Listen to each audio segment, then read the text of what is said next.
Hi everyone, welcome to this channel. Today, we're going to dive deep into something that's often puzzling but rarely explained in detail. Have you ever felt like you're being watched, even when you're alone? In this episode, we're going to uncover one of the creepiest stories you've never heard before. Gravenmoor was a forgotten dot on the map of England, tucked between fog-shrouded moors and crumbling limestone hills. It wasn't the kind of place people visited. It was the kind of place they stumbled upon, or never left. The town's narrow lanes twisted through clusters of moss-covered Victorian houses, their windows eternally veiled by heavy drapes. Silence hung thick in the air, broken only by the occasional creak of weathered wood or the distant call of crows that never truly flew overhead. The town had no central square, no vibrant cafes or laughter-filled pubs. Instead, it had an abandoned church whose bell had been removed centuries ago, after it rang by itself for 3 nights without explanation. Locals claimed the bell's toll had driven people mad, whispering things that no one could unhear. Since then, the belfry stood mute and hollow like a warning left to rot. The fog in Gravenmoor was not like any other. It pressed in, heavy and damp, wrapping the town in a perpetual shroud. Even in the daylight, the sun seemed reluctant to pierce it, casting elongated shadows that moved just a fraction too slow. The air always smelled faintly of mildew and ash, like the town was slowly decaying into memory. At the center of Gravenmoor stood Blythe House, a tall, brooding manor with peeling paint and iron railings that curved like broken ribs. It had been empty for years, ever since its last resident, an old woman, was found lifeless in the sewing room, her mouth stitched shut with black thread. Since then, no one dared enter. The locals spoke of it in hushed tones, and children crossed the street to avoid even looking at it. The house was darker than its surroundings, even at noon, and the ivy that clung to its walls seemed to grow without light. And now, after years of silence, the house would be occupied once more. Evelyn Hawthorne arrived in Gravenmoor under grey skies and with a heart half heavy, half curious. She was an archaeologist by training, a logical mind shaped by evidence and history, not superstition. Her world had always been one of reason, catalogues, and carefully brushed artifacts, not ghost stories. So when the letter arrived informing her of an unexpected inheritance from a distant and she barely remembered, Evelyn saw it more as a retreat than a reckoning. The letter was brief, vague, and unsettling in tone.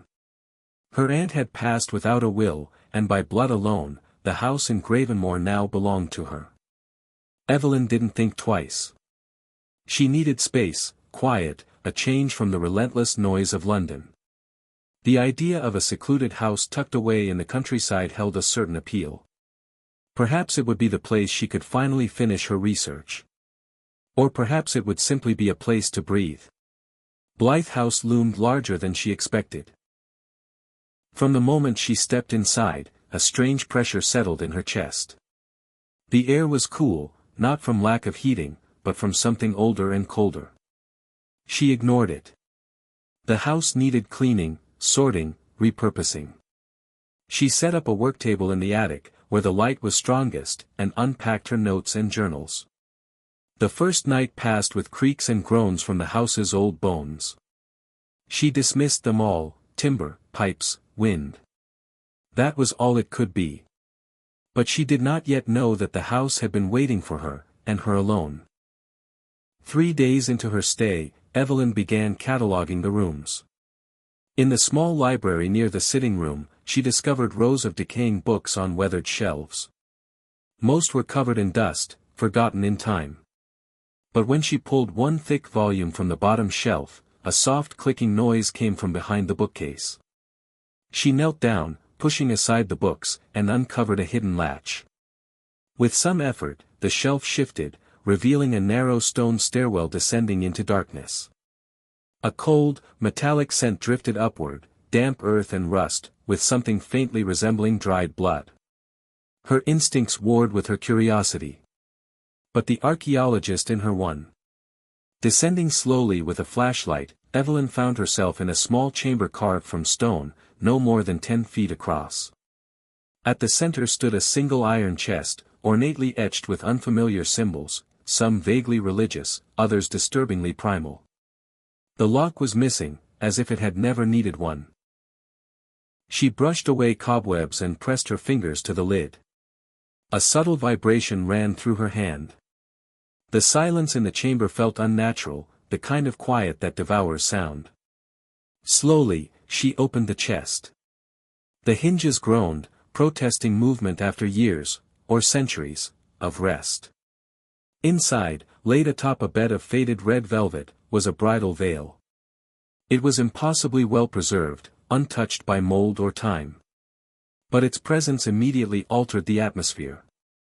Her flashlight flickered. Somewhere deep in the stone around her, a whisper stirred. Not a word, but a breath, like something waking up after a long, long sleep. The veil looked delicate, almost beautiful at first glance. But as Evelyn lifted it, its weight seemed disproportionate. The fabric was cold, colder than the air, and beneath its lacy folds were patterns that didn't quite make sense, stitchings that resembled veins, tears, and wounds rather than flowers or lace. She studied it under the flashlight. The embroidery revealed tiny symbols, open eyes with stitched lids, droplets like blood rather than pearls, and geometric spirals that seemed to twist the longer she looked. This was not the veil of a bride expecting joy. It was a veil of mourning, of betrayal, or something far worse. As her fingers grazed the inner lining, a pressure began to rise in her chest, gentle at first, then sharp, as though something had reached from the veil into her. Her vision trembled slightly. The walls around her appeared to pulse. A strange language echoed faintly, like the last hum of a broken music box. After that moment, nothing was quite the same. She returned the veil to the chest but found it again the next morning, placed gently at the foot of her bed. The night after, it hung from the attic window. Then beneath her pillow. Always clean. Always waiting. With each touch, the whispers grew louder. The veil carried memory, but not the kind one would want to recall. It held grief stitched into every thread, sorrow that had not faded with time. Something, or someone, was speaking through it. And Evelyn had already begun to listen. That night, Evelyn slept fitfully. The wind outside was still, but the house groaned with movements that didn't belong to old timber. Around 3 in the morning, she awoke with a start, the room colder than it had ever been. She sat up, heart pounding, and her gaze was drawn to the large antique mirror in the corner of her room. In it, she saw the reflection of a woman standing behind her bed, a figure clad in a darkened bridal gown, with the very veil she had uncovered shrouding her face. The figure didn't move. It didn't breathe. Yet it radiated presence. The strange part was that the angle of the mirror showed a part of the room that was visibly empty. She stared, unable to move. The figure remained, motionless, emotionless, watching her through the cloth. Slowly, the image in the mirror began to change. Cracks formed across the glass like spreading frost, and behind those fractures, the woman's head tilted ever so slightly, as though acknowledging her. She dared not turn around. When morning came, the mirror remained cracked. There was no figure, no veil, just the aftermath of what had clearly been real. Evelyn began to understand that she had not just inherited a house. She had inherited a presence. And it had been waiting far longer than she could comprehend. Over the next few days, something began to fracture in the rhythm of Evelyn's reality. Time no longer moved in a straight line within Blythe House. Morning would stretch unnaturally long, while dusk arrived too early. Her watches, digital and analog, stopped working altogether, each freezing at 3:17 a.m., the very moment she had first seen the veiled figure in the mirror. Her perception of events became disjointed. She would walk down the hall and find herself suddenly back in the attic. Meals she didn't remember preparing were laid on the table. Footsteps echoed just ahead of her, but when she turned, the corridor would be empty. In her journals, she found entries written in her handwriting that she didn't recall writing, entries dated centuries ago, referencing names she had never heard and rituals she had never studied. The veil remained a silent companion throughout, moving of its own will. One afternoon, she found it suspended in the hallway like a ghost frozen mid-walk. Another time, it was nailed to the study door with a rusted pin, accompanied by dead moths pressed against the fabric. She tried burning it once in a moment of desperation, but the flames refused to consume it. The fire turned blue and cold, and the veil remained intact. Time, memory, and place had become fluid inside Blythe House. Reality slipped around her like loose skin. She began to suspect the house wasn't just haunted, it was feeding on her awareness, slowly rewriting the rules she once trusted. And somewhere deep in the twisting folds of time, the veil watched everything. On what she assumed was a Sunday, Evelyn forced herself to organize the study, desperate for clarity. Buried within a false panel in the desk drawer, she uncovered a bundle of brittle documents wrapped in wax cloth. The ink had faded in places, but the writing was unmistakably in her grey-tans hand. Yet the dates were wrong, some entries dated back to 1791, others to 1846, long before her aunt had been born. The contents revealed the truth. Blythe House had once been the site of a forbidden wedding between a local baron and a peasant girl from the moors. Their union, unblessed and performed in defiance of both church and family, had triggered a series of unexplained deaths throughout Gravenmore. Cattle were found mutilated. Infants disappeared. The moor itself began to sink, consuming barns and fences. Eventually, the villagers stormed the house. The baron was never found, but the bride, veiled and bleeding, was discovered locked inside a stone room beneath the foundation. Her body was contorted in unnatural angles, and her heart had been removed without breaking the skin. The veil, soaked in blood and stitched with prayers of binding, was buried with her to trap her spirit. But the baron had cursed the veil in return. Anyone who disturbed it would become a vessel through which the bride's sorrow and rage would return. Each generation after had felt her reach. Evelyn's aunt had written desperate warnings, some crossed out violently as if by another hand. The final note read simply, "Do not wear the veil. She is still watching through it." Compelled by a force she couldn't resist, Evelyn returned to the chest and lifted the veil once more. This time, when her fingers touched the fabric, her mind was torn from the present. She found herself standing in the very same hallway, but it was no longer decayed. The wallpaper was new, the lamps flickered with warm gaslight, and voices echoed from behind closed doors, voices she somehow understood, though they spoke no modern English. She walked through the house unseen, watching a bride dressed in white pace nervously in her chamber. Her face was pale, eyes red from crying. The woman trembled as she clutched the same veil, whispering words of fear and resignation. A man, tall, cloaked in shadow, entered the room. The bride flinched. He spoke, and she nodded with tears, then knelt before him. The air turned dark. The floor warped. Suddenly, Evelyn was back in her own time, lying on the floor of the library, the veil draped across her chest like a shroud. Her head throbbed with images. Her body felt bruised though she had not fallen. She could still smell the perfume of that ancient bride. The past had touched her, imprinted itself like ash on lungs. From that moment on, every time she closed her eyes, the house around her transformed. She saw the wedding. She saw the binding. She saw the betrayal. And worst of all, she saw the veil stitched into the bride's face as the final ritual began. The past was clawing its way back, using Evelyn as the doorway. It began with a bruise on her shoulder, circular, almost floral, but unmistakably artificial. Over the next few nights, the marks multiplied. They formed patterns across her back, neck, and arms. A lattice of sigils, runes, and cryptic symbols matching those etched on the iron chest.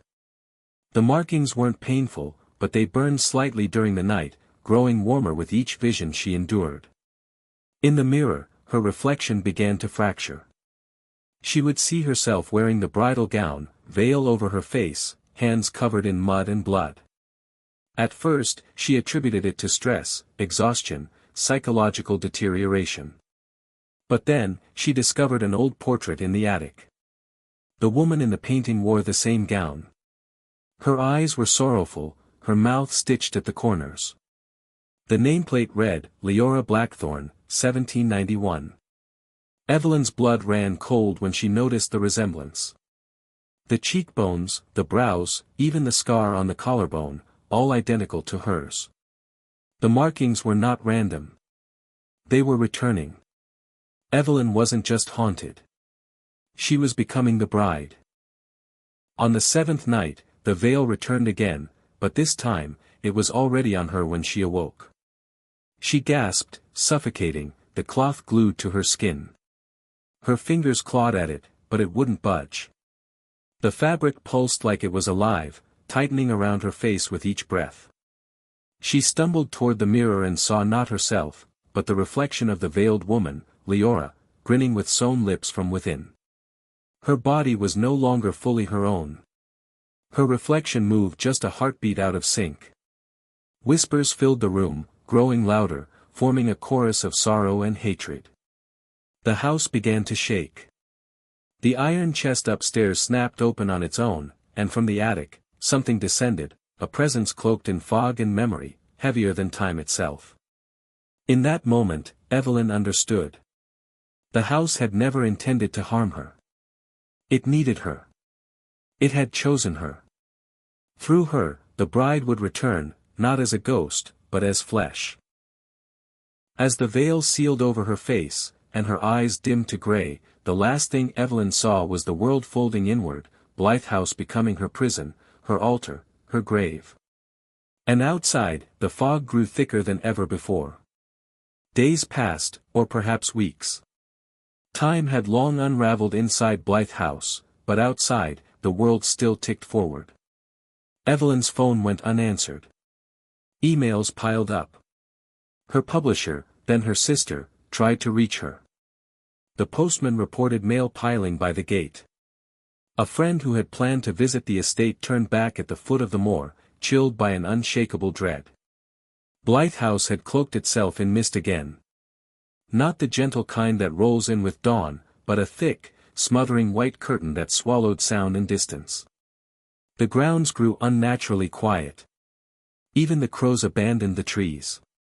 Cameras installed on the property's edge glitched, showing only static or frames of Evelyn standing motionless near the attic window, always at 3:17 a.m.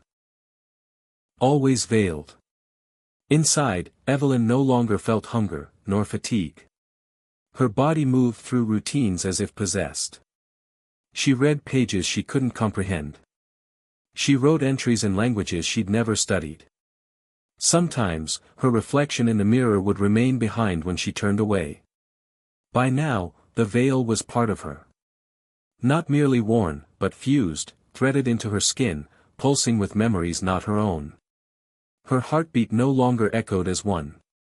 It was layered, hers and another's, overlapping like a duet in mourning. Though the bride's spirit had fully awakened, she was not alone. Something else stirred beneath the foundation, older, colder, and far more cruel. In Evelyn's dreams, a man cloaked in black emerged from the soil. His face was hidden, but his shadow stretched across the walls of her mind. She knew him instinctively. The Baron. He had bound Leora, not out of love, but out of vengeance. Their wedding had not been forbidden for class or faith, it had been unnatural. Leora had tried to escape the ritual he intended, and in her defiance, he buried her alive beneath the very house he built over her grave. The veil was never hers, it was his seal, his lock. Now that Evelyn had unlocked it, he had risen with her. Rooms began to rearrange. Doors opened to different centuries. Footsteps echoed in reverse.